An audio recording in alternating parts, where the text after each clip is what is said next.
Egyptian President Abdel Fattah al-Sisi urged Arab nations to support Israel at the UN General Assembly in New York last week.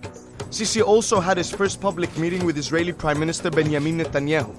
But is this part of a wider trend of Arab states warming up to Israel?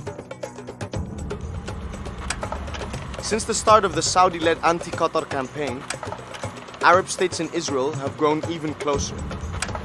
They have agreed that Al Jazeera supports terrorism, they have agreed that Hamas is a terrorist organization, and are all deeply opposed to Iranian influence in the region. But Israel and the Arab world have a long history of conflict. Wars have occurred in 1948, 1956, 1967, 1973, 1985, 2006, and the list goes on.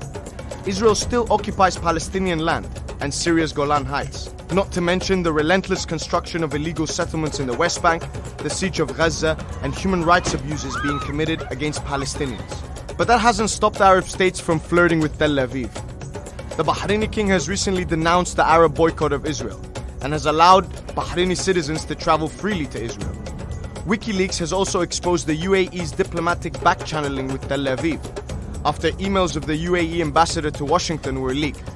Meanwhile, Israeli media has reported allegations of a secret meeting between Israel and a member of the Saudi royal family. Netanyahu has reaffirmed this shift in foreign policy by stating that his country is now working closely with Arab states to fight Iran. So will these Arab states ignore the plight of the Palestinians and continue normalizing relations with Israel?